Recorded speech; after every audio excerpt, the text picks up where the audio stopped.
Hello to everyone. Now we have to find out the magnetic field intensity at any point lying on the axis of the current carrying circular loop. Means इससे पहले जो हमने किया था वो क्या किया था कि हमारे पास एक सर्कुलर लूप था, उसके सेंट्रल पॉइंट पे हमने फाइंड आउट किया था। जस्ट लाइक जैसे सपोज करो मैं इस टाइप से मान लेता हूँ कि मेरे पास एक सर्कुलर लूप है। पहले मैंने क्या किया था, जस्ट इसके सेंटर पे फाइंड आउट किया था मैग्नेटिक फील्ड क्या होती है। अब जो मेरे पास नेक्स्ट आर्टिकल है वो क्या है, magnetic field intensity at any point lying on the axis of the circular loop passing through its centre. मतलब क्या है, इसके सेंटर से एक एक्सिस पास आउट होती है लाइक दिस, और इस एक्सिस के किसी एक पॉइंट पे आपने फाइंड आउट करना है कि मैग्नेटिक फील्ड इंटेंसिटी क्या होगी। डेरिवेशन बहुत ज्यादा इंपॉर्टेंट है, means competitive point of view से भी और सीबीएसई पॉइंट ऑफ व्यू से भी।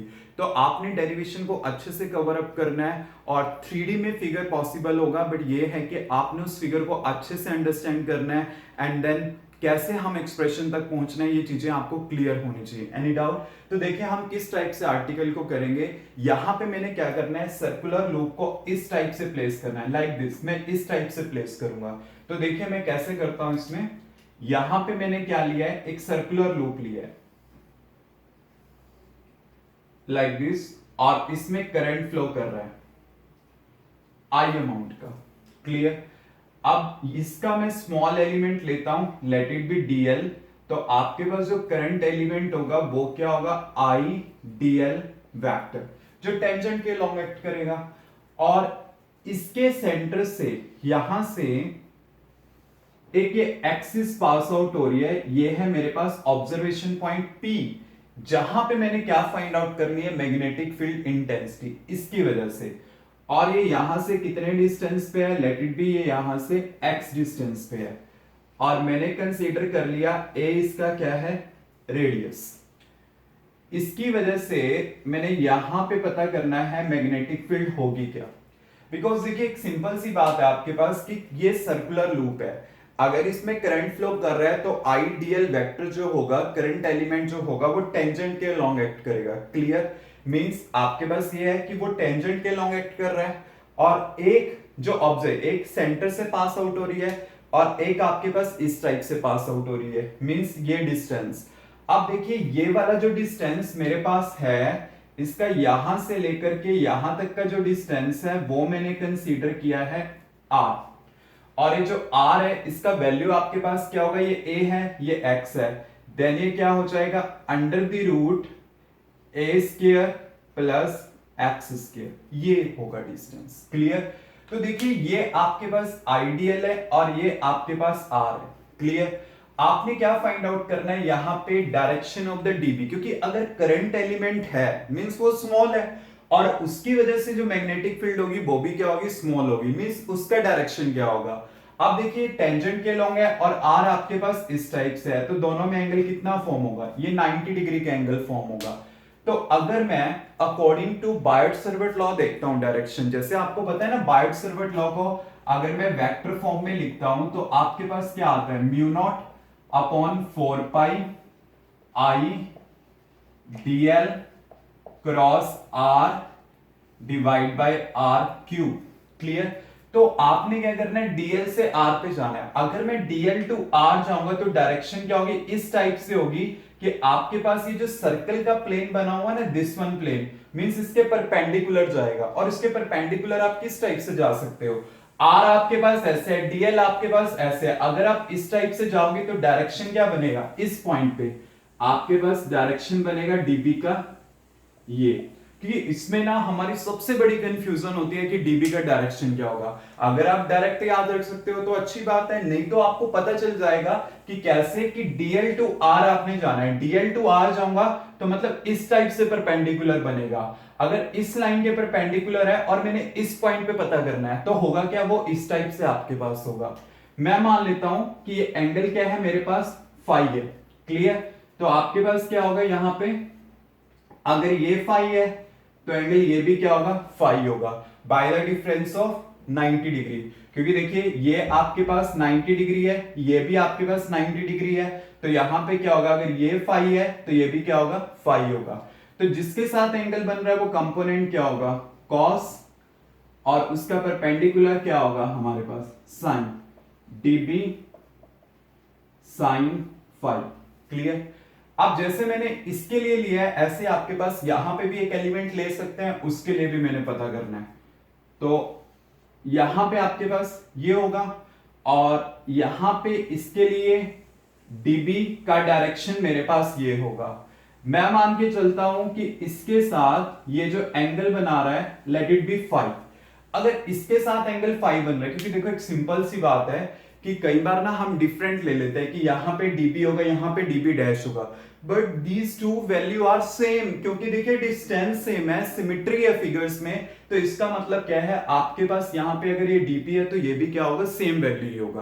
क्लियर। तो आपके पास यहां पे ये एंगल है फाई, और उसके कॉरेस्पॉन्डिंग ये भी फाई होगा, बिल्कुल सेम उसी टाइप से आएगा, dB cos फाई, और इसका परपेंडिकुलर कंपोनेंट क्या होगा, dB sin फाई। ये हमारे पास आ जाएगा। क्लियर। अब देखिए यहां पे जो dB cos फाई कंपोनेंट है वो अपोजिट डायरेक्शन में एक्ट कर रहे हैं, so they will be get cancel out. तो सिंपल सी बात है, ओनली जो साइन कंपोनेंट है वो कंट्रीब्यूट करेंगे, मींस ये कंपोनेंट कैंसल आउट हो जाएंगे, सिर्फ ये जो साइन कंपोनेंट है वो आपके पास क्या करेंगे, कंट्रीब्यूट करेंगे। अब देखिए ये वाला तो एक्सप्रेशन मैंने इसलिए यूज किया था just to indicate the direction. अब मैं simple without vector form use करता हूं, तो dB आपके पास क्या है, mu naught upon 4 pi I dl sine theta divide by R square. अब देखिए यहां पे आपके पास mu naught upon 4 pi I dl, और dl और r में एंगल 90 है, तो मैंने यहां पे लिया साइन 90, और r का वैल्यू ये है, तो यहां पे मैंने पुट कर दिया a square plus x square, because you know ना कि इसका अंडर द रूट है, अगर इसका स्क्वायर होगा देन रूट कैंसिल आउट हो जाएगा। तो हमारे पास ये आ गया, तो यहां पे क्या आ जाएगा, mu naught upon 4 pi I dl by a square plus x square, ये चीज आ जाएगी। तो ये मेरे पास क्या आया है, dB का वैल्यू आ गया। अब देखिए आपको पता है कि यहां पे सिर्फ साइन फाई कंपोनेंट की कंट्रीब्यूशन है, कोसाइन कंपोनेंट कैंसिल आउट है, तो जो टोटल वैल्यू होगी वो मैग्नेटिक फील्ड की जो आएगी वो साइन कंपोनेंट की वजह से आएगी। तो मैंने क्या कंसीडर करना है कि जो मेरे पास टोटल मैग्नेटिक फील्ड है वो dB साइन फाई कंपोनेंट की वजह से होगी। ठीक है, और ये जो होगा इंटीग्रेशन कैसे होगा, over whole of the ring, means ये जो मेरे पास होगा over whole of the loop या रिंग आप लिख सकते हो, इस टाइप से होगा। बिकॉज अभी विद रिस्पेक्ट टू बी है, so I am not able to indicate the limits, limits अभी नहीं मैं इंडिकेट कर सकता। तो देखिए आपको पता है ए के वजह से dB sin फाई आया, तो अगर आपने कंप्लीट रिंग के लिए लेना है तो क्या करोगे, उसके ऊपर इंटीग्रेशन कर दोगे, तो हमारे पास ये आ गया। अब मैं dB और sin फाई का वैल्यू सब्स्टिट्यूट करता हूं, तो टोटल मैग्नेटिक फील्ड के लिए मेरे पास क्या आएगा, इंटीग्रेशन dB का वैल्यू कितना है, mu naught upon 4 pi I dl by a square plus x square, यहां पे ये आ गया। अब साइन फाई आता है, साइन फाई क्या होगा, दिस अपॉन दिस, क्योंकि ये परपेंडिकुलर है, ये बेस है और ये हाइपोटेन्यूज है, तो हमारे पास क्या आ जाएगा, a upon a square plus x square raise to power 1/2। तो यहां पे क्या कर लूंगा, मैं कॉमन ले लूंगा, mu naught upon 4 pi common है, और i by a square plus x square raise to power 3/2, a भी कॉमन आ जाएगा। और लिमिट्स बेसिकली इंटीग्रेशन की क्या चलेंगी, 0 से लेकर के 2 पाई a तक चलेंगी। तो यहां पे मैंने लिमिट लगा दी 0 टू 2 पाई a, तो यहां पे भी लगा लेता हूं 0 टू 2 पाई a, और किसका है ये, dl का है। क्लियर, क्योंकि देखिए बाकी सब कॉमन आ रहे हैं, क्योंकि विद रिस्पेक्ट टू l है तो मैंने ये ले लिया। अब dl का क्या आएगा, l, तो हमारे पास आ गया यहाँ पे mu naught upon 4 pi I A divide by A square plus x square raise to power 3/2, और dl का क्या आएगा, l, और लिमिट क्या चलेंगी 0 to 2 pi a। Clear, upper minus lower limit, तो मैंने क्या करना है, अपर पुट करने, लोअर तो 0 है, कोई मीनिंग ही नहीं है। तो अगर मैं यहाँ पे लिमिट सब्स्टिट्यूट कर देता हूं तो मेरे पास क्या आ जाएगा, यहाँ पे 2πa ये आ जाएगा। क्लियर? तो अब मेरे पास मैग्नेटिक फील्ड क्या आएगी, mu naught upon 4π I by a square plus x square raise to power 3/2 और यहां पे ये है 2πa into a square means 2πa square. और आपको पता है एक तरह से पाई आर स्क्वायर क्या होता है, सर्कल का एरिया होता है, तो यहां पे पाई ए स्क्वायर हो क्योंकि ए रेडियस है, तो आपके पास क्या हो जाएगा यहां पे b equal to mu naught upon 4π 2 को मैं यहां शिफ्ट कर लेता हूं i और ये क्या होगा area divide by A square plus x square raise to power 3/2 because आपके पास जो एरिया है वो क्या है पाई ए स्क्वायर है, ये आपके पास आ जाएगा। अब देखिए करंट इनटू एरिया जो हमारे पास होता है वो क्या होती है, मैग्नेटिक डाइपोल मूवमेंट होती है, ये होती है कैपिटल एम होती है। सो आई इंटू ए हमारे पास क्या होगा, magnetic dipole movement means capital M. तो मैं इसको किस टाइप से लिखूंगा, B equal to mu naught upon 4π 2m divide by A square plus x square raise to power 3/2 because m equal to I into a. वैसे तो क्या है कि हमारे पास ये जो मैग्नेटिक डाइपोल मूवमेंट है जस्ट लाइक जैसे हम इलेक्ट्रिक डाइपोल मूवमेंट करते हैं वैसे ही मैग्नेटिक डाइपोल मूवमेंट होती है, बट ये जो आर्टिकल है मैग्नेटिक डाइपोल मूवमेंट का हमारे पास बाद में आता है। Just you should remember the equation कि आपके पास जो m होता है वो current into area of the loop होता है, तो आपने इसको जस्ट याद रखना है। और ये पेपर में यहां तक relation many number of times I हुई है, 5 मार्क्स में भी 3 मार्क्स में भी, तो आपने इसको अच्छे से कवर अप करना है। क्लियर? तो यहां पे हमारे पास यहां तक क्लियर है कि ये हमारे पास इसका एक्सप्रेशन आ जाएगा। अब आ जाते हैं इसके स्पेशल केसेस। ठीक है, अब स्पेशल केसेस में मेरे पास क्या है, केस नंबर 1। केस नंबर 1 देखिए, when this observation point P lying at the center, centre को मैं O ले लेता हूं। ठीक है, फर्स्ट है when point P is lying at center O, अगर ये O पे शिफ्ट होगा तो x का वैल्यू क्या हो जाएगा, 0 हो जाएगा। यहां पे क्या हो जाएगा, x का वैल्यू 0 हो जाएगा, तो मैं यहां पे x का वैल्यू 0 पुट कर देता हूं। तो आपके पास क्या आ जाएगा, b equal to mu naught upon 4π 2m divide by A square raise to power 3/2। Just यहां पे मैंने x का वैल्यू 0 पुट कर दिया, मेरे पास क्या आ गया, तो यहां पे क्या आ जाएगा, mu naught upon 4π 2m by a cube.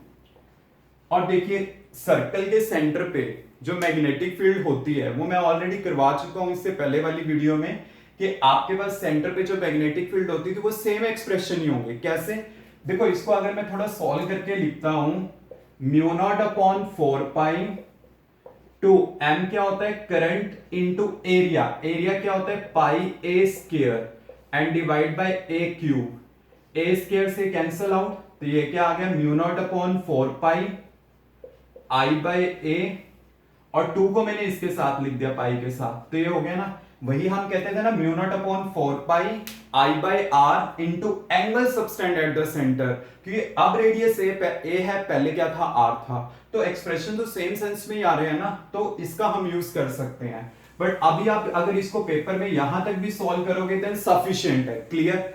अब मेरे पास आ जाता है केस नंबर 2।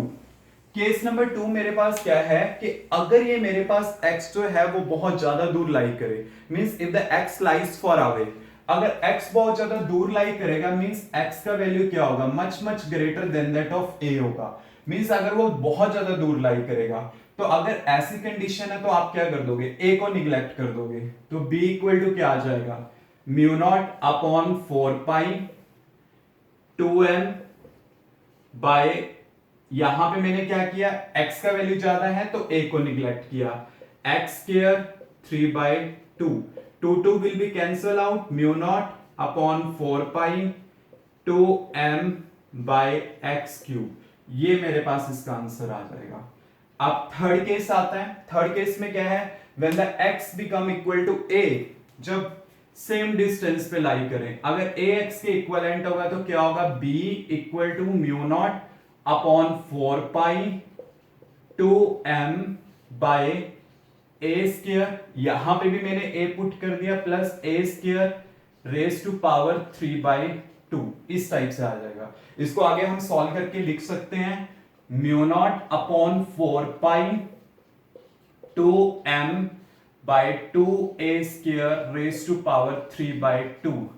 बट ये है कि स्पेशल केसेस आपने तभी सॉल्व करने जब आपसे पूछे जाए, बिकॉज आप ये देख सकते हो कि आर्टिकल इटसेल्फ बहुत ज्यादा लेंथी है, फिर उसके बाद ये भी केसेस हैं, तो अगर आपसे स्पेशली पूछे जाते हैं then you can do, otherwise there is no need to do in the paper. तो आपने ना ये चीजें याद रखनी है, किस टाइप से आपने इसे सॉल्व करना है, क्लियर। बाकी एक छोटा सा मैं इसमें एक पॉइंट मेंशन करना चाहता हूं कि आपके पास है क्या, कि लाइक जैसे मान लो कि मेरे पास ये दो लूप हैं, अगर आपके पास देखिए एंटी क्लॉकवाइज ये करंट फ्लो कर रहा है और यहां पे एंटी क्लॉकवाइज मैनर में फ्लो कर रहा है, क्लियर।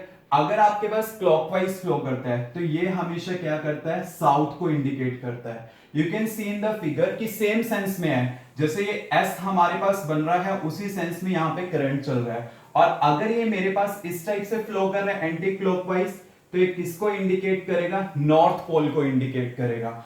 होता ऐसा ही है कि मोनोपोल कभी भी एग्जिस्ट नहीं करता, अगर यहाँ नॉर्थ है तो इसके बैक पे साउथ होगा, अगर ये साउथ है तो इसके बैक पे नॉर्थ होगा। बट आपको पता होना चाहिए anti clockwise means north pole, clockwise means south pole को वो इंडिकेट करेगा। तो ये था हमारे पास complete description about this article, कि आपने किस टाइप से इस आर्टिकल को सॉल्व करना था, कैसे आपने उसकी डेरिवेशन करनी थी, and what are the cases. Cases मतलब अगर आपसे पूछे जाते हैं देन तभी आपने क्या करना है, उसको सॉल्व करना है। क्लियर मींस आपको समझ आ गया होगा किस टाइप से आपने सॉल्व करना है। Clear, any doubt?